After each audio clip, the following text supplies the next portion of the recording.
একাত্তরে অস্ত্র হাতে জীবন বাজি রেখে নিজ দেশকে নিরাপত্তা দেওয়ার পাশাপাশি স্বাধীনতা এনে দিয়েছিলেন যিনি, সেই বীর মুক্তিযোদ্ধা আজ নিজ দেশেই নিরাপত্তাহীনতায়। বলছে শেরপুর জেলা সদর হাসপাতালের বীর মুক্তিযোদ্ধাদের জন্য সংরক্ষিত কেবিনের চিকিৎসাধীন অবস্থায় দুর্বৃত্তদের হাতে ছিনতাই ও হত্যার হুমকির শিকার হয়েছেন মুক্তিযোদ্ধা মোহাম্মদ শমশের আলী।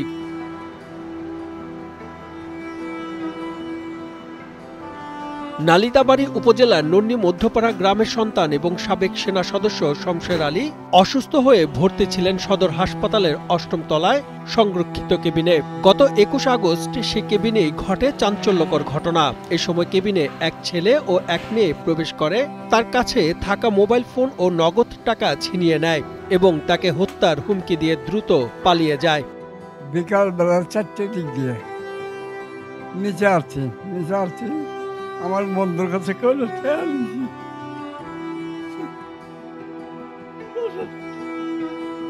নিয়ে গেছি। ওই লোকটা ওই গাছ তলেই খাড়াই আছে, আমার পিছিয়ে পিছিয়ে আমি খেয়াল করি নাই। আর একটা মেয়েও একটা সাথে পরে আমি আস্তে আমি টাকা দিয়ে নিয়ে আমি গেছি গে 8তলা। ওই লোকও আমার সাথে লিফটে আস্তে গেছে, আমি টের পাই নাই কে গেলে এই লোকটা আমার না আসতেছে কেন। অসুস্থ অবস্থায়ও এমন ঘটনার ভয়ে আতঙ্কে দিন কাটাচ্ছেন শমশের আলী ও তার পরিবার। যে মোবাইলটা দিন তো ফোনে কথা কমু, আমার স্বামী বলছে মোবাইলে টাকা নাই। ওবে জাতা মাইরে ধরার পর মোবাইলটা পকেটে তো নিচে গা আর টাকাটি নিচে গা, কিছু টাকা পয়সা আগেরও আছে, চিকিৎসা আবার নাকি দিয়েছি। সেগুলা উদ্ধার চাই, চুর ধরা চাই।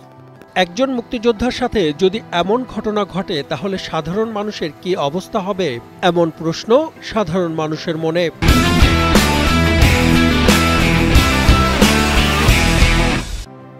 আটতলা কেবিনটা একটা সিসি ক্যামেরা নাই, সিকিউরিটি গার্ড নাই, নিরাপত্তা নাই। একটি বীর মুক্তিযুদ্ধ যদি নিরাপত্তা যদি না পা, তাহলে আমি আজকাল আপনি তাহলে কেমনে করে নিরাপত্তা পাবেন? সাধারণ মানুষ তাহলে কেমনে পাবো নিরাপত্তা পাবো? সদর হাসপাতালে যে ঘটনাটা ঘটেছে, উনি একজন বীর মুক্তিযোদ্ধা সেনা সদস্য ছিলেন। আজকে আমাদের শেরপুর জেলা সদর হাসপাতালে যদি বীর মুক্তিযোদ্ধার সাথে এরকম ঘটনা ঘটে, তাহলে আমরা নাগরিক, আমাদের সাথে এমন ঘটনা ঘটবে না এর কোনো বিশ্বাস নেই। আর এরকম ঘটনা অনেক হয়ে যাচ্ছে শেরপুর সদর হাসপাতালে। এর কোনো বিচার অথবা কোনো সুষ্ঠু একটা যে ব্যবস্থা আছে, এরকম ব্যবস্থা কোনো আমরা এখনো পাইতেছি না। অন্যদিকে হাসপাতাল কর্তৃপক্ষ বলছে জনবল সংকট থাকায় এ ধরনের ঘটনা ঘটছে।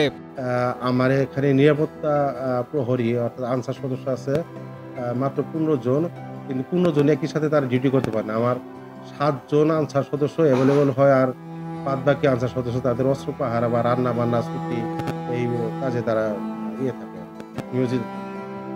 এখন আমার বহির্বিভাগে যে এত রোগী হয়, জরুরি বিভাগে সহ ইনডোর সহ যে এত ভিজিটর, এখানে কিছু দুষ্ট লোক আসে, এটা ঠিক, তারাই করে। আমাদের যে আনসার সদস্য আছে, আনসার স্বল্পতা থাকার জন্য আসলে সকল ক্ষেত্রে তারা এটা নিরাপত্তা সঠিকভাবে তারা মেনটেন করতে পারতেছে না। স্বাধীনতার জন্য রক্ত দেওয়া মানুষটি আজ হাসপাতালে শয্যাশায়ী হয়ে ভুগছেন নিরাপত্তাহীনতায়। বীর মুক্তিযোদ্ধাদের প্রাপ্য সম্মান কোথায়, এমন প্রশ্ন এখন জনমনে। শেরপুর থেকে মেহেদী হাসান শামীমের পাঠানো তথ্যচিত্রে ডেস্ক রিপোর্ট, কালের কণ্ঠ।